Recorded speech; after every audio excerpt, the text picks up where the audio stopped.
नमस्कार। Before print से मैं महेश शर्मा। देश के लगभग 41 आयुध कारखाने, डिफेंस फैक्ट्रीज और उनमें कार्यरत 3.5 लाख से भी अधिक कर्मचारी अब वो निगमों के कर्मचारी हो गए हैं, यानी इनका निगमीकरण हो गया है। सरकार ने 7 अलग अलग कॉरपोरेशन बना करके इन फैक्ट्रियों को उसके अंडर में कर दिया है। आयुध निर्माणी बोर्ड का काम पूरी तरह से खत्म हो गया है। सभी आयुध कारखानों से, जिन्हें डिफेंस फैक्ट्रीज भी कहा जाता है, जैसे ordnance factory, parachute factory, ordnance equipment factory, इस तरह की, तो इन सभी आयुध निर्माणियों से अशोक स्तंभ हटा लिया गया है। अब पोजीशन ये हो गई है कि इन कर्मचारियों को ये विरोध भी नहीं कर सकते हैं, क्योंकि हाल ही में एक अध्यादेश जारी करके इन रक्षा कर्मचारियों की जो यूनियन एक्टिविटीज़ हैं, विरोध प्रदर्शन, ब्लैक डे वगैरह वगैरह, इन सब पर रोक लग गई है, कानूनी रोक लग गई है। अगर इसका उल्लंघन करते हैं तो इन्हें सजा और जुर्माने का भी प्रावधान है।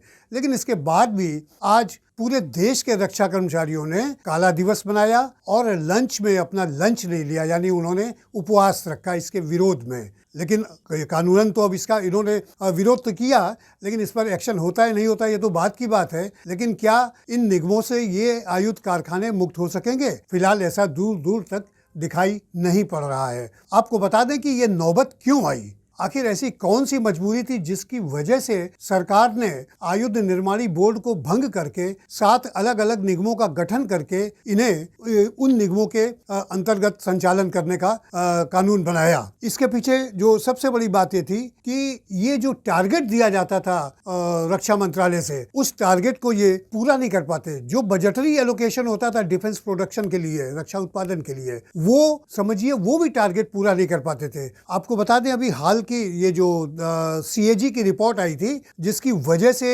इन्हें निगमों के अंडर में किया गया, उसमें चौंकाने वाले तथ्य ये आए थे कि 33% रक्षा बजट का जो इनको एलोकेट किया गया था रक्षा उत्पादन के लिए, उसका ये उपयोग ही नहीं कर पाए। बहुत बड़ी बात है ये। और यही नहीं, 49% जो टारगेट होता है प्रोडक्शन का, ये 49% ही लक्ष्य उसका हासिल कर पाए, बाकी नहीं कर पाए। इससे भी बढ़ के दूसरा देखिए तथ्य, बड़ा चौंकाने वाला तथ्य है वो, कि लगभग 50% के आसपास जो निर्माण सामग्री खरीदी गई कि रक्षा उत्पादन के लिए जो भी हथियार बनते हैं, टैंक बनते हैं, मिसाइल्स बनती हैं, उनमें उपयोग की जानी थी, वो 1 साल तक उनका कोई यूज ही नहीं हो पाया, वो यूं ही डंप पड़ी रही। तो जो इनकी परफॉर्मेंस थी, वो इतनी पुअर परफॉर्मेंस थी आयुध निर्माणी बोर्ड की के अंतर्गत संचालित ये सभी देश की 41 फैक्ट्रियों की, कि मजबूरन सरकार को ये कदम उठाना पड़ा। इसके साथ ही साथ एक बात और है कि यहाँ पर करप्शन की भी रिपोर्ट्स आई कि अभी बमुश्किल तमाम 8-10 साल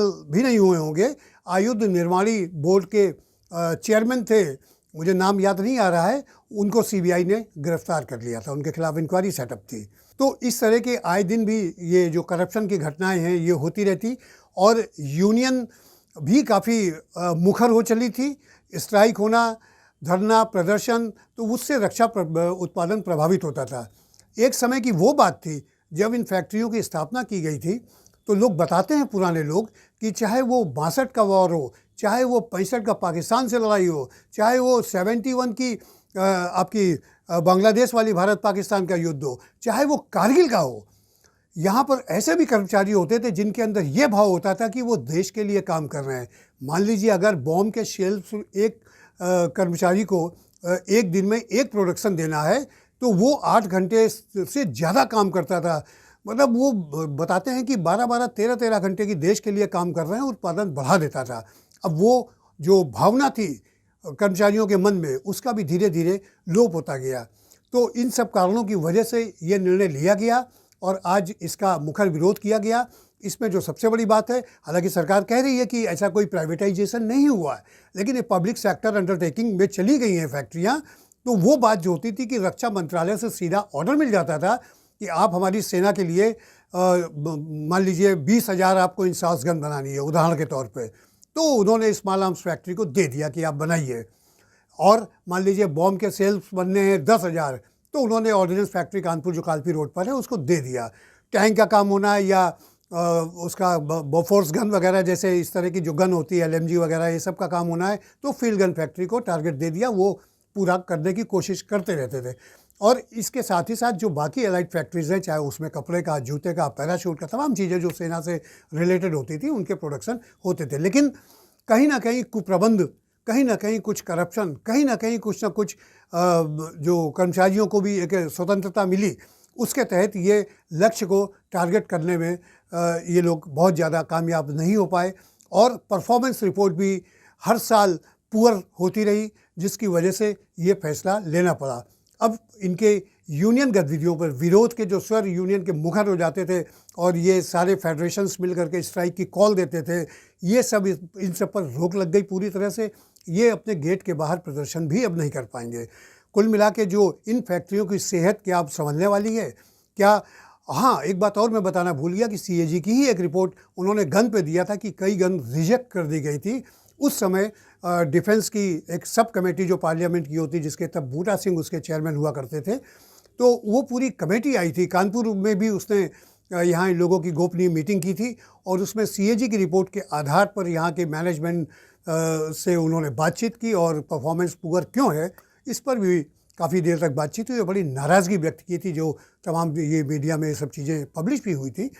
तो अब पोजीशन ये है कि 7 निगमों के अधीन चलने वाली 41 फैक्ट्रियाँ और उनमें काम करने वाले 3.5 लाख से भी ज़्यादा कर्मचारी अब अपने आप को कर्मचारी तो असुरक्षित सा महसूस कर रहे हैं। हालांकि अभी ऐसे कोई संकेत नहीं, लेकिन देखिए आगे क्या होता है। फिलहाल विरोध तो दबा दिया गया है।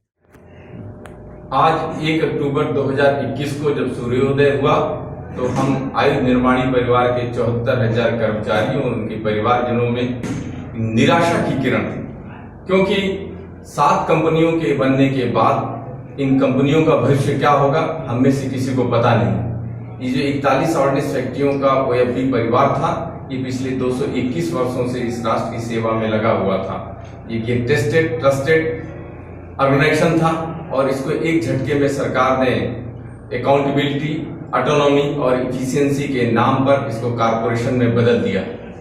सरकार अगर इतने विश्वास के साथ इस कारपोरेशन का भविष्य देखती है तो यह हम मांग करते हैं कि सरकार में शामिल अधिकारीगण और सभी जिम्मेदार लोग अपना अपना व्यक्तिगत हलफनामा दाखिल करें कोर्ट के सामने कि यह आयुध निर्माणियां जो अभी कारपोरेशन में बदल गई हैं अगले 5 साल के अंदर 30,000 करोड़ का उत्पादन लक्ष्य हासिल करेंगी। यहाँ ध्यान रखने की बात यह है कि उत्पादन करना है, न कि बने बनाए उत्पाद खरीद करके सप्लाई करना है। दूसरा बात यह है कि आने वाले 10 वर्ष या 20 वर्ष तक ये ऑर्गेनाइजेशन सफलतापूर्वक लाभ में चलते रहेंगे, इस बात की भी गारंटी का हलफनामा इन अधिकारियों और संबंधित लोगों को देना होगा।